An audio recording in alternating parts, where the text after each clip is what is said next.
નમસ્કાર દર્શક મિત્રો, હું છું અજય ભાટિયા અને તમે જોઈ રહ્યા છો ભાટિયા 15 ન્યૂઝ। મોડાસામાં વૃક્ષ વંદનાનો ભવ્ય સંકલ્પ, 1800થી વધુ વિદ્યાર્થીઓએ લીલાછમ ગુજરાતના નિર્માણમાં લીધા શપથ। અરવલ્લીના મોડાસામાં પર્યાવરણ સંરક્ષણ અને વૃક્ષારોપણ અંગે જાગૃતિ ફેલાવવાના હેતુથી ભવ્ય વૃક્ષ વંદના કાર્યક્રમનું આયોજન કરવામાં આવ્યું હતું। મોડાસા કેળવણી મંડળ સંચાલિત વિવિધ હાઈસ્કૂલોના સંયુક્ત ઉપક્રમે યોજાયેલા કાર્યક્રમમાં મોટી સંખ્યામાં વિદ્યાર્થીઓ, શિક્ષકો અને આગેવાનો ઉપસ્થિત રહ્યા હતા। કાર્યક્રમમાં રાજ્ય સરકારના પૂર્વ મંત્રી અને મોડાસાના ધારાસભ્ય ભીખુસિંહજી પરમાર મુખ્ય અતિથિ તરીકે ઉપસ્થિત રહ્યા હતા। વિદ્યાર્થીઓએ વૃક્ષોને જીવનનો આધારસ્તંભ ગણાવી વિધિવત વૃક્ષ પૂજન કરી પર્યાવરણ બચાવવાનો સંકલ્પ લીધો હતો।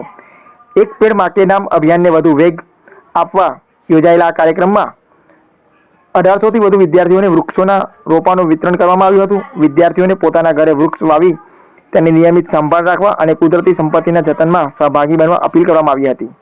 આ પ્રસંગે ધારાસભ્ય ભીખુસિંહજી પરમારે વૃક્ષારોપણના મહત્વ પર ભાર મૂકતા જણાવ્યું હતું કે પર્યાવરણનું રક્ષણ માત્ર સરકારની નહીં પરંતુ દરેક નાગરિકની જવાબદારી છે।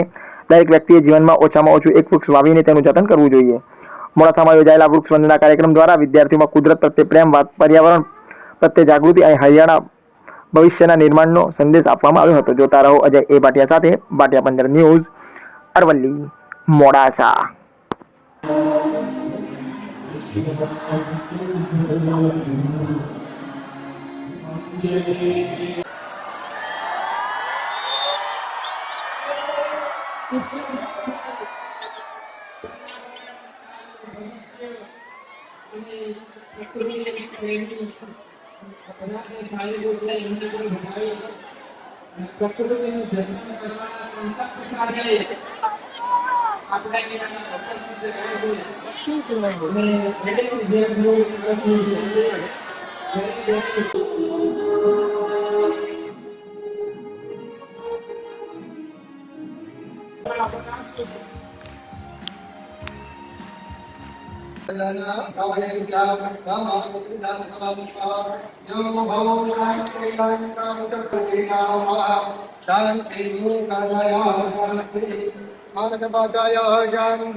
મિત્રો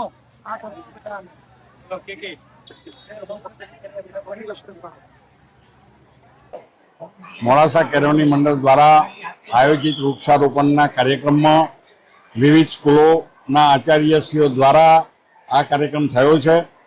અહીંયા લગભગ 1000 બાળકોની આસપાસ દરેકને એક એક વૃક્ષ આપવામાં આવ્યું છે અને એ બાળક એના ઘરે આ વૃક્ષ ઉછેર છે। એવી જ રીતે બીજી બાજુમાં કના સ્કૂલ છે, એમાં પણ 600-700 બાળકોને આ એક એક વૃક્ષ આપવામાં આવ્યું છે। એટલે આમ કુલ 1800-1900 વૃક્ષો નું વાવેતર દરેક ઘરે થશે, એક એક વૃક્ષનું થશે અને આ વૃક્ષો આ બાળકો ઉછેરશે એવો અમને પૂરો વિશ્વાસ છે। સાથે સાથે અમારા કેળવણી મંડળ મોડાસાના પ્રમુખ શ્રી બિપિનભાઈ અને એમની ટીમે એક નવતર પ્રયોગ કરીને આજે જુદું જ કામ કર્યું છે, એ માટે એમને પણ હું એટલા ખૂબ ખૂબ અભિનંદન આપું છું।